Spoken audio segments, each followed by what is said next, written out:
नमस्कार। खबर प्रधान देख रहे सभी दर्शकों का बहुत बहुत स्वागत है और मैं हूं आपके साथ संगीता श्रीवास्तव। देखिए, सियासत में बगावत कोई नई बात नहीं है। भारतीय राजनीति में ये अक्सर देखने को मिलता है। जो बंगाल में टीएमसी के साथ हो रहा है इस समय, उसमें कुछ भी नया नहीं है, क्योंकि टीएमसी जब पावर में थी तो देखा होगा आपने भी कि कैसे बड़े नेताओं का, फिल्मी सितारों का, क्रिकेटर्स का मजमा टीएमसी के मंच पर लगता था। बाबुल सुप्रियो कैसे बीजेपी छोड़कर ममता के साथ चले गए थे। सौरव गांगुली कभी भी एक लाइन भी नहीं बोले। कितना कुछ हुआ बंगाल में जिस पर देश की जनता चाह रही थी कि सौरव गांगुली कुछ तो बोले, लेकिन उन्होंने कभी बात नहीं रखी और उनकी चुप्पी ने एक तरह से सब कुछ कह दिया। बिहार से शत्रुघ्न सिन्हा पहुंचे, गुजरात से यूसुफ पठान पहुंचे। ये ऐसे लीडर रहे हैं जो हमेशा पावर के साथ रहना चाहते हैं। किसी भी पार्टी के लिए सबसे बड़ा खतरा तब पैदा हो जाता है जब विरोधी नहीं बल्कि अपने ही लोग उसके खिलाफ खड़े हो जाएं, अपने ही लोग उसे छोड़कर चले जाएं, वो भी मुश्किल समय में। अगर किसी पार्टी के वरिष्ठ नेता, लोकप्रिय सांसद, फिल्मी सितारे, क्रिकेटर्स, सबसे भरोसेमंद चेहरे के साथ अगर बगावत कर देते हैं तो सवाल सिर्फ सीटों का नहीं रह जाता, पार्टी के भविष्य पर भी खड़ा हो जाता है। पार्टी की नीतियों पर भी सवाल उठते हैं। पश्चिम बंगाल की राजनीति में ऐसा ही एक बड़ा राजनीतिक भूचाल आया हुआ है। टीएमसी के भीतर शुरू हुई बगावत अब सिर्फ असंतोष नहीं दिखा रही, बल्कि पार्टी के अस्तित्व की जंग भी अब ये बनती जा रही है कि पार्टी रहेगी भी या नहीं, पार्टी का भविष्य क्या होगा, कौन संभालेगा। पहले खबर आई थी जिसने सबको चौंकाया था। टीएमसी के नेता ऋतुवत बनर्जी और संदीपन साहा की अगुवाई में टीएमसी के 80 में से 58 विधायकों ने बगावत की और अपना एक अलग गुट बना लिया। इतना बड़ा गुट बना, इतने विधायक एक तरफ हो गए कि लोगों ने हैरानी जताई।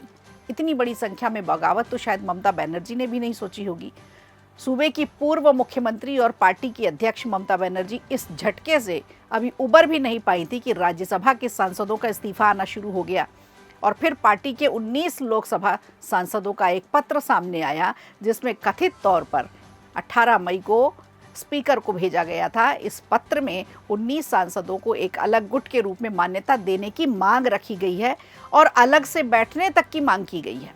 और इसमें कौन सा भी नाम, बड़े बड़े नाम हैं, इसमें सबसे करीबी सयानी घोष का भी नाम है। तो सवाल सबसे बड़ा ये है कि ममता के लिए इतना बड़ा झटका आखिर क्यों? ऐसी क्या बात हुई कि टीएमसी से लोग इतनी जल्दी दूर हो गए? और सत्ता तो देखिए आती जाती रहती है, हार जीत राजनीति में चलती रहती है, लेकिन अचानक से इतने सारे लोगों का, इतने विधायकों का, इतने नेताओं का टूट कर जाना, ये अपने आप में बड़ा सवाल है पार्टी के लिए और पार्टी के प्रमुख के लिए भी।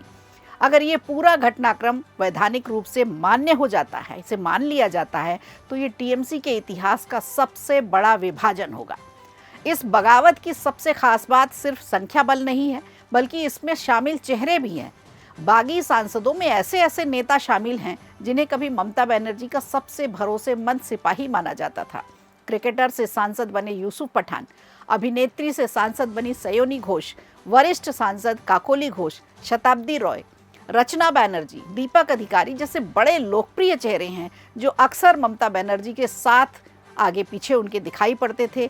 कहीं भी बड़ा मजमा लगता था, कहीं भी मंच सजता था, ये चेहरे हमेशा साथ होते थे।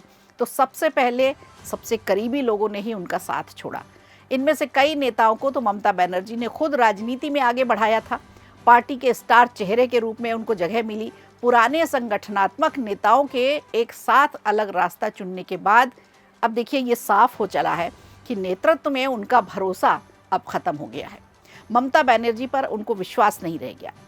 यहाँ तक कि ममता बनर्जी के साथ मजबूती से खड़े दिख रहे कल्याण बनर्जी ने भी अब साफ साफ कह दिया कि या तो उन्हें अपने भतीजे को चुनना होगा या फिर मुझे चुनना होगा।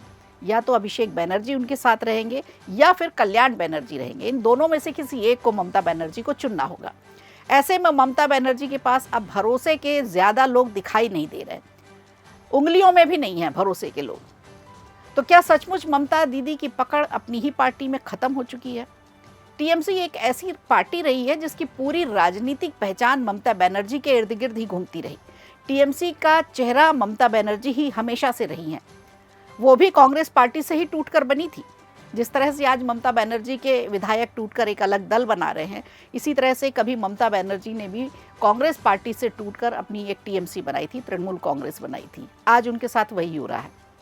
पार्टी का संगठन, पार्टी की चुनावी रणनीति, पार्टी का जनाधार काफ़ी हद तक उनके नेतृत्व पर ही निर्भर रहा। जो ममता बनर्जी कहती थी वही होता था। लेकिन यदि पार्टी के 2/3 विधायक और सांसद एक अलग गुट में चले जाते हैं तो ये कह सकते हैं कि पार्टी पर उनकी पकड़ अब कमज़ोर हो चली है। अब वो बात नहीं रही। टीएमसी जैसे क्षेत्रीय दल के लिए ये स्थिति बेहद गंभीर मानी जाती है।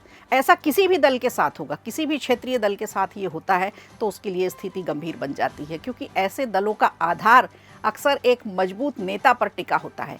एक ही नेता होता है, एक या दो नेता होते हैं जिन पर ये विश्वास जताया जाता है और पूरा का पूरा दल उनके साथ खड़ा होता है। जब उस नेता के करीबी सहयोगी उनसे दूरी बनाने लगे, संगठन की जड़ें अपने आप कमज़ोर होने लगती हैं। तो अब सवाल ये उठता है कि क्या अलग गुट को वैधानिक मंजूरी मिलेगी, और अलग वैधानिक मंजूरी मिलती है तो टीएमसी का क्या होगा।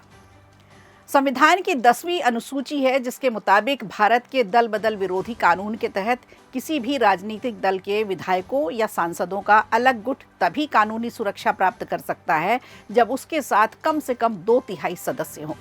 वर्तमान परिदृश्य में विधानसभा में टीएमसी के 80 में से 58 विधायक अलग बताए जा रहे हैं। वहीं लोकसभा में 28 में से 19 सांसद बागी खेमे में पहुंच चुके हैं। तो दोनों ही मामलों में संख्या 2/3 तक पहुंच चुकी है और यही वजह है कि बागी नेता दल बदल कानून के तहत उसका सहारा लेकर अयोग्यता से भी बच सकते हैं और अपना एक दल भी बना सकते हैं। अगर ऐसा होता है तो टीएमसी की नींव पूरी तरह से हिल चुकी होगी, पूरी तरह से खोखली हो चुकी होगी। राजनीतिक दलों में असंतोष अक्सर होता है, विचारों में मतभेद होता है, छोटी मोटी लड़ाइयाँ भी होती रहती हैं, नेता आते जाते रहते हैं। लेकिन जब पार्टी के अनुभवी नेता, सांसद, विधायक, पुराने लीडर, लोकप्रिय चेहरे एक साथ विद्रोह पर उतर आए तो मामला साधारण नहीं रह जाता, सामान्य नहीं रह जाता, कुछ बड़ी बात ज़रूर होती है। और यही कारण है कि ये सिर्फ बगावत नहीं है बल्कि टीएमसी के अस्तित्व की सबसे बड़ी परीक्षा है, राजनीति का सबसे बड़ा कड़वा सच। अगर ये विभाजन पूरी तरह से आकार ले लेता है और बंगाल की राजनीति में शक्ति संतुलन ये बदल देगा।